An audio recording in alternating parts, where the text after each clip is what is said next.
Welcome back to another session. I hope you were well.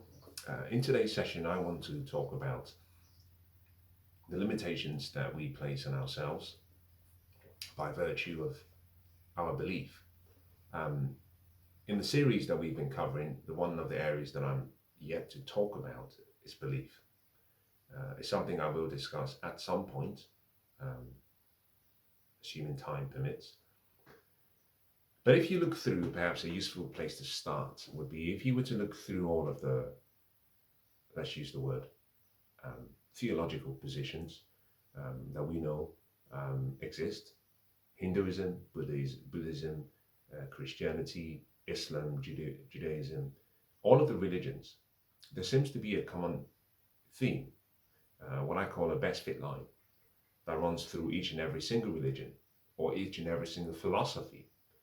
Perhaps that's a better reference to use because this does not just apply to theology, it goes beyond theology, and we're talking about psychology, and the individual. The common theme that runs through each and every one of them is the word belief. That we become what we think we are. That whatever we believe, that there's an art, but also a unique power to belief. That you can take something that is not true and you can repeat it using spaced repetition. And you can do it with intensity and frequency.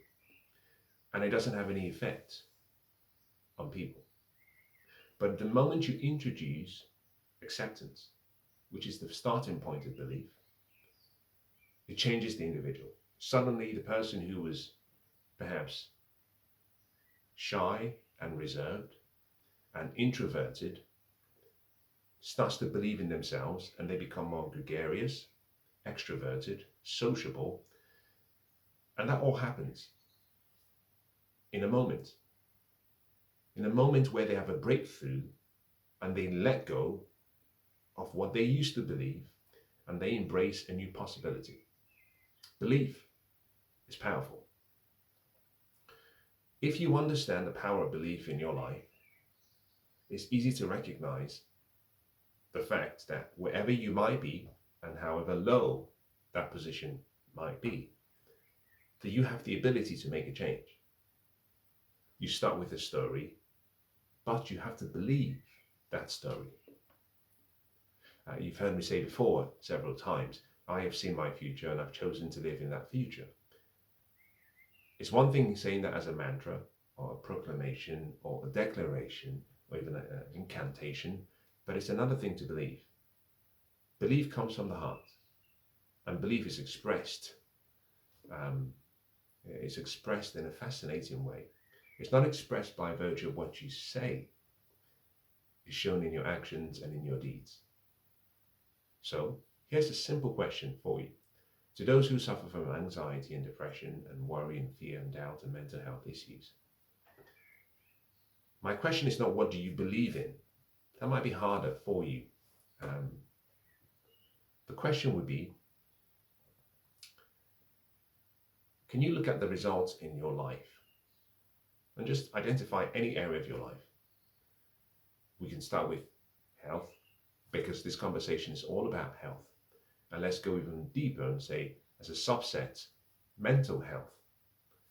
And we can look at how you're doing psychologically and evaluate yourself on a scale of 0 to 10, 10 being, perfect and exceptional. Now, none of us is perfect. We strive for being exceptional. We fall short. I've fallen short. I always will. I don't think I would ever get to that point. But I settle for good. And for some people, good is enough. For some other people, average is enough. But I settle for good. It's not very good. It's not excellent. It's not outstanding, but it's good. And therefore, I have hope every day of something better. But the point is, if you were to look at your life, don't focus on what you believe in. Just look at your results. And if we say within the area of mental health, if you are suffering from depression, it is an indication that the belief system you have is not the right one. You have to let go of that belief and you have to embrace something new, which is why in the session that I covered previously, I made reference to stories. And I made a point of noting that it's not about strategy. Very important, though it may be, it's more about psychology. And within that psychology is the story we tell ourselves. Now, if we tell ourselves a story and we repeat the story long enough, we fool ourselves into thinking that just because we can say the story or recite the story in a very articulate manner without any hesitation, that somehow is indicative of the fact that we have a new belief. And the answer is no. Your results indicate what you believe. By their fruits, you will know them. A fig tree does not bear apple fruits. Why? Because it is not an apple tree. And therefore, if you want to see your beliefs in action, just look at your results. And if your results are anything consistent with what we are trying to overcome, anxiety, depression, worry, fear, doubts, mental health issues, it means you've chosen a belief that does not empower you, but rather limit you.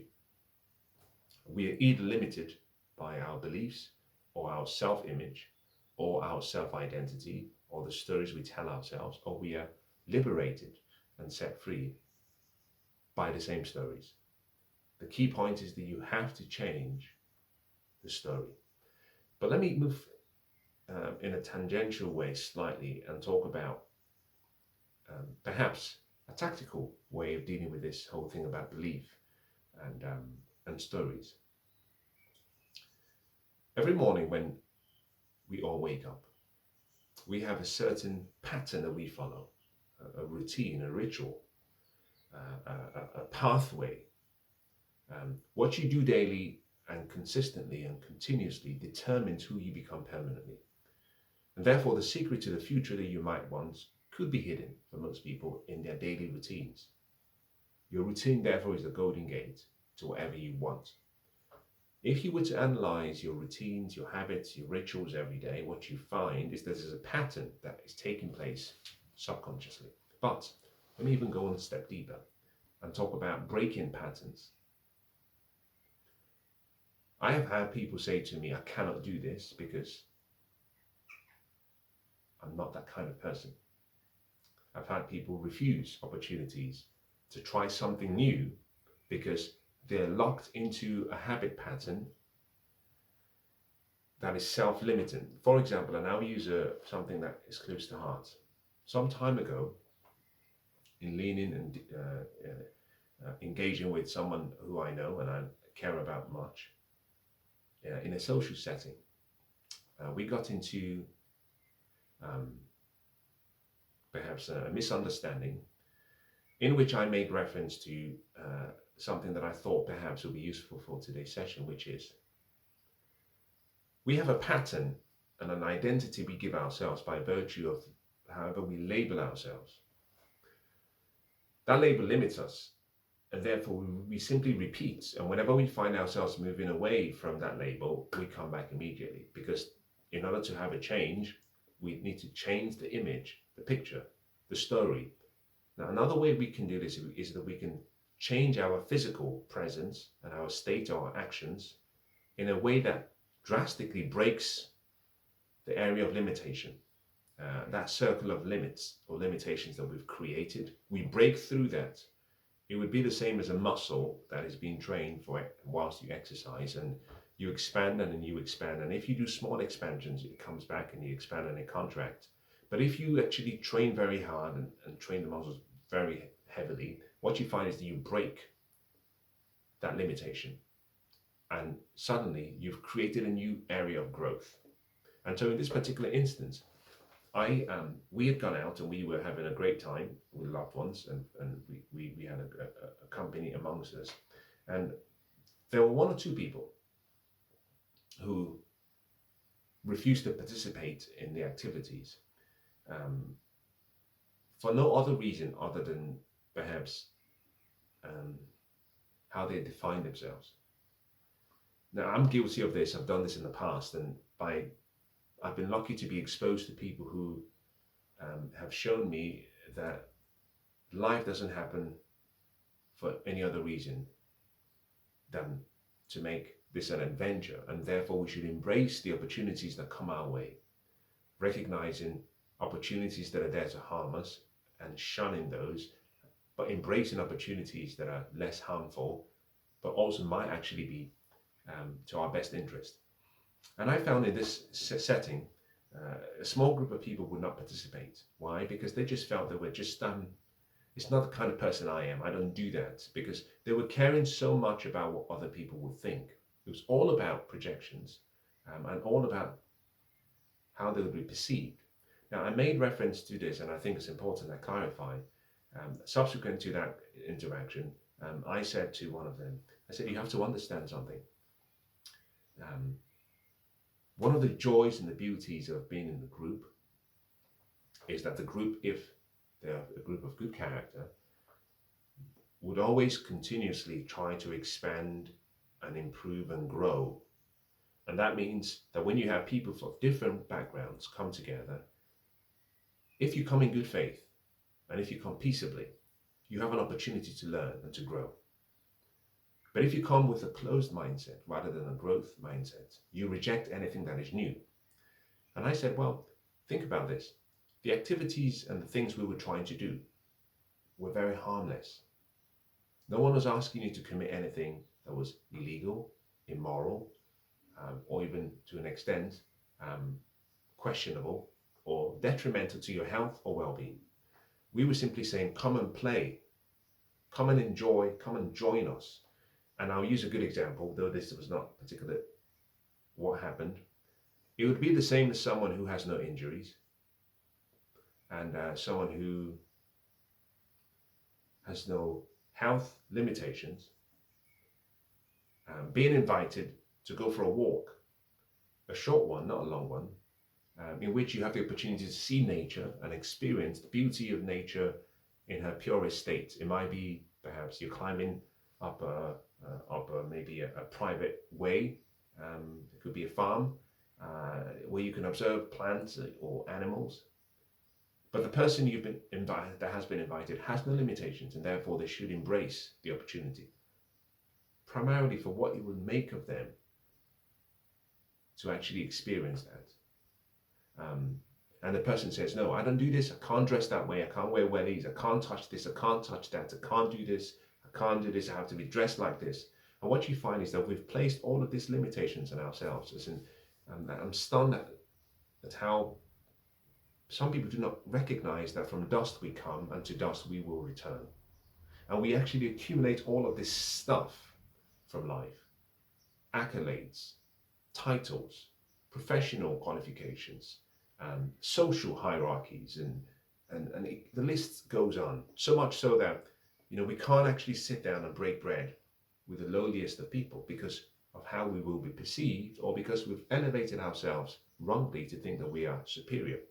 And when an opportunity comes for us to take off that shell and identity and embrace something new, we reject it. And by rejecting it, what we find is that we limit ourselves. It's part of the reason why, if you find people who have traveled and who've traveled the world, there's a sense of humility and groundedness that they have. They go to a different tribe, a different culture, a different location, a different geography, sometimes a different country. And they learn that there's a life out there that is slightly different to how they lived. And if they go in good faith, and if they are open to what it offers, what they find is that they return much richer than they were before they left. And the reason for that is that you've allowed yourself to grow. You see, if you're not willing to take a risk in life, which is what most people who perhaps suffer from anxiety and depression and worry, is you're unwilling to take a risk. And if you can't take a risk, you cannot grow. Growth begins at the point of uncertainty. If you are unwilling to take a risk in life, you cannot grow. And if you cannot grow, you will never reach your true potential. You always fall short. And if you do not reach your true potential, and you are aware that that potential exists, you will always suffer psychologically, because you would know that there is something in you that is saying you're more than this, and you've limited that part of you from expressing itself. And if you limit yourself for long enough, you have a crisis internally. Unhappiness will set in because you're not doing what you were called to do. For so many people, people don't understand this, especially the younger ones, is that we all have an assignment that we are given at several parts and stages of our lives. Sometimes we are at a preparation location for set assignments. You want to be a general manager, but you don't just become a general manager, except you've been a factory worker. You've cleaned the floors, you've made coffee for people, you've listened to them, you've worked hard, you understand the technical aspects of the job. And if you're faithful in little things, eventually someone will make you a ruler over much and therefore a general manager. But we reject this. We want to be given the best life, but we don't want to grow. It's part of the reason why when you look through the stories of the greatest people, however you decide that greatness to be, they broke bread with the lowliest of people. They dined with the highest of people.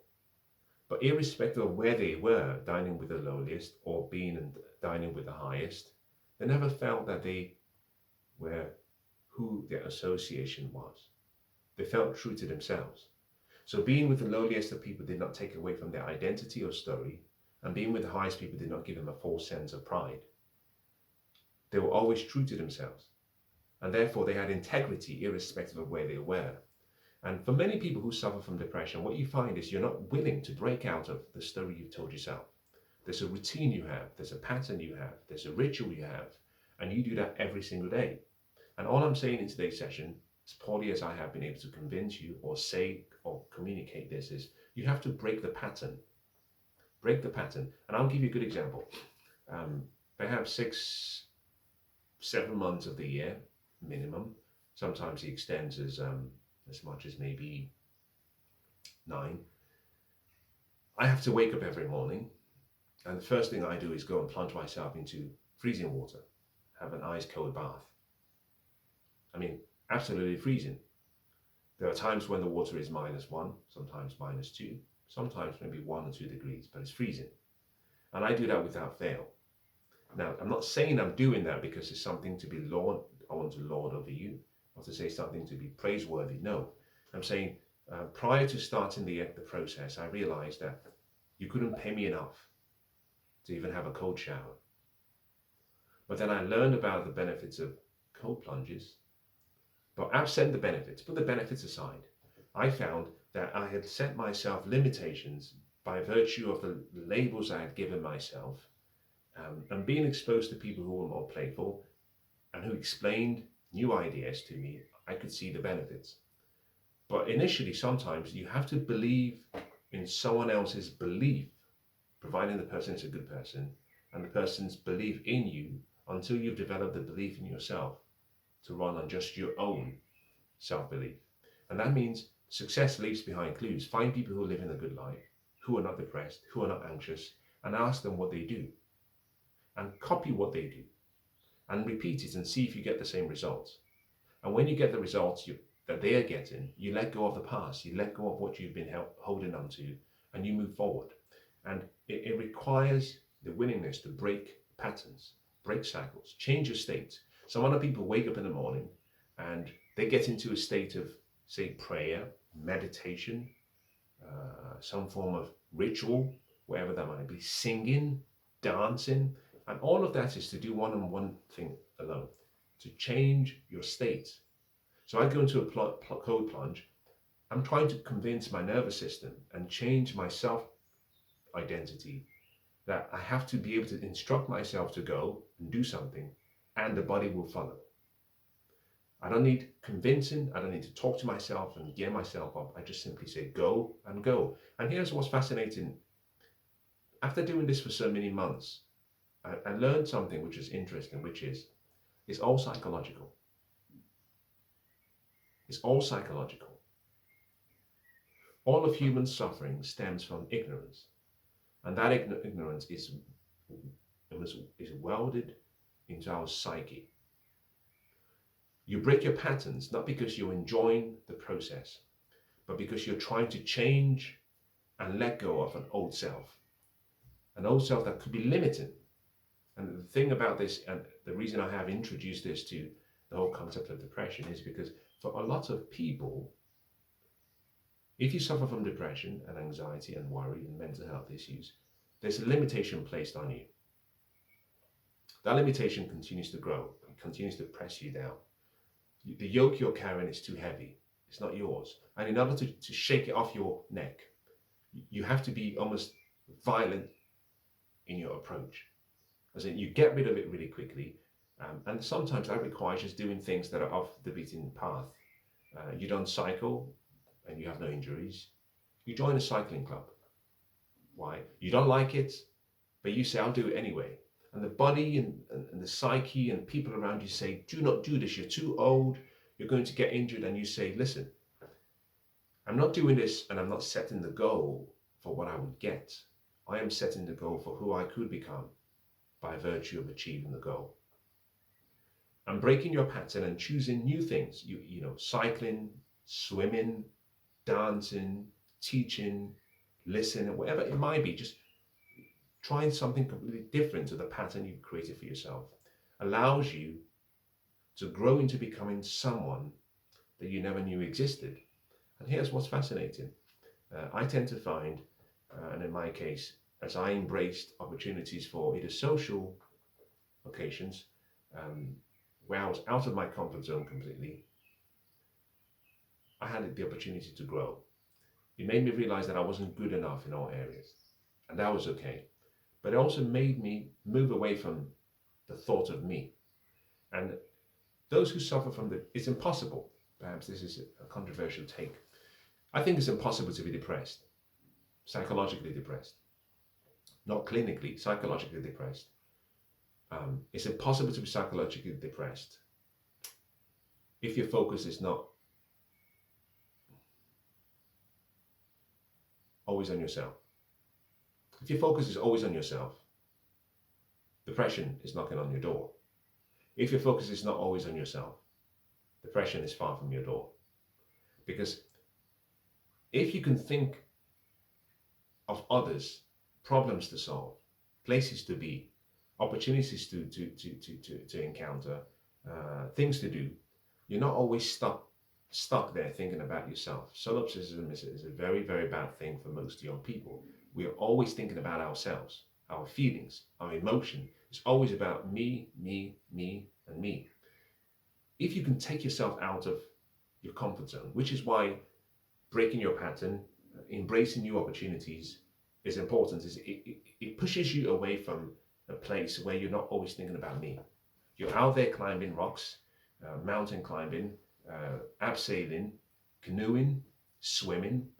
You're in the moment, you're living that moment, because by virtue of the fact that it's not something you're habitually used to, means your spirit is alive. Spirit is always looking for forever expression and new experiences.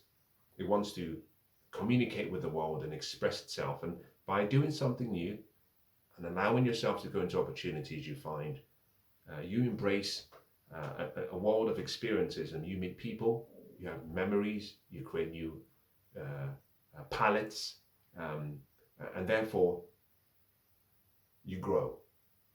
You grow by virtue of the fact that you're taking risks. Calculated, yes, but you're taking risks. And then you're becoming, and you're moving closer to the person that you could become. Now, I hope today's session has been useful.